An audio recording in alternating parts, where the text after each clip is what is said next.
আসসালামু আলাইকুম রহমতুল্লাহি বারাকাতুহু শেখ।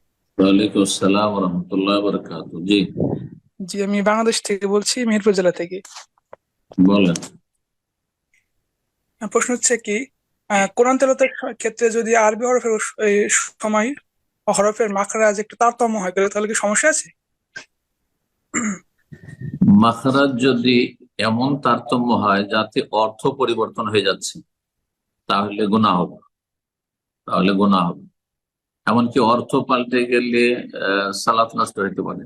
জি, মাখরাজ জরুরি। মাখরাজ মানে যেই জায়গা থেকে যেটা উচ্চারণ হচ্ছে, মাখরাজ মানে বের হওয়ার স্থান। জিম, এখন জিম জকে যদি জ পড়ে নাই কেউ, তাহলে তো অর্থ পাল্টে যাবে, জায়েজ নাই, গুনাহ হবে এবং নাজায়েজ। আহ সূরা ফাতিহা তো যদি এমনটা হয়ে যায় তাহলে তো সালাতে হবে। সূরা ফাতিহা তাহলে পড়লেন না আপনি, ঠিক করে। জি। অন্যান্য সূরা তাহলে সালাত হয়ে যাবে, কিন্তু গুনাহগার হবে না। আর হরকত, জের জাবার পেশ, হ্যাঁ, জজম তাসদীদ, এগুলো ঠিক হইতে হবে, কারণ এতে অর্থ পাল্টে যাবে। আনামতো পড়লে কুফর হয়ে যাবে, গুনাহ হয়ে যাবে এবং সালাত বাতিল হয়ে যাবে।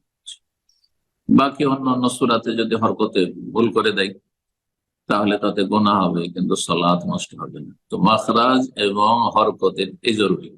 বাকি যেগুলো অলংকার পূর্ণ, অলংকার সাথে সম্পর্কিত, তাজউইদ বা কেরাতের কায়দা কানুন, আর সেগুলি করলে ভালো, না করলে অসুবিধা নেই।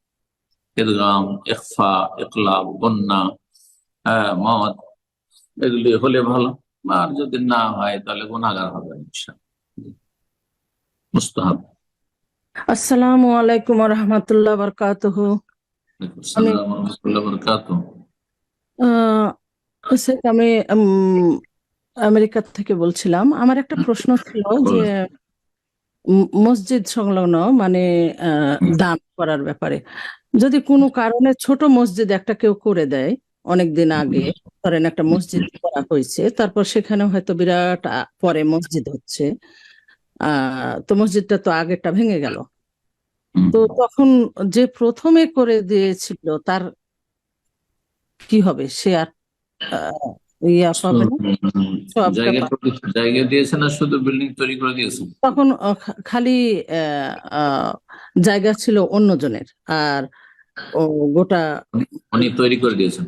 হ্যাঁ, তখন খালি আহ জুম্মারে মসজিদ করে দেওয়া হয়েছিল তখন 3-4 লাখ হুম। টাকা দিয়ে, কিন্তু এখন ভেঙে ওখানে হয়তো বা বিরাট মসজিদ হচ্ছে, তো এখন কি হবে যে প্রথমে করছে? এতে আর অংশ নেননি তিনি, বিরাট যখন মসজিদ হচ্ছে তখন। যদি সে আজ দান না করে। জি জি জি, তাহলে ওনার ওনার যে নেকির এইটা ছিল, সিলসিলা সাদাকাত জারি, ওটা সমাপ্ত হয়ে গেছে। যেমন একটা কেউ টিউবওয়েল বসিয়ে দিল পানি, আর তারপরে বেশ কিছু 2-4-5 বছর চলার পরে খারাপ হয়ে গেল, তো কি আর কিয়ামত পর্যন্ত সেটা চালু থাকবে? মোটেই থাকবে না। যতদিন মানুষ উপকৃত হবে ততদিন নেকি পাবে ইনশাআল্লাহ। জি, আল্লাহু আ'লাম।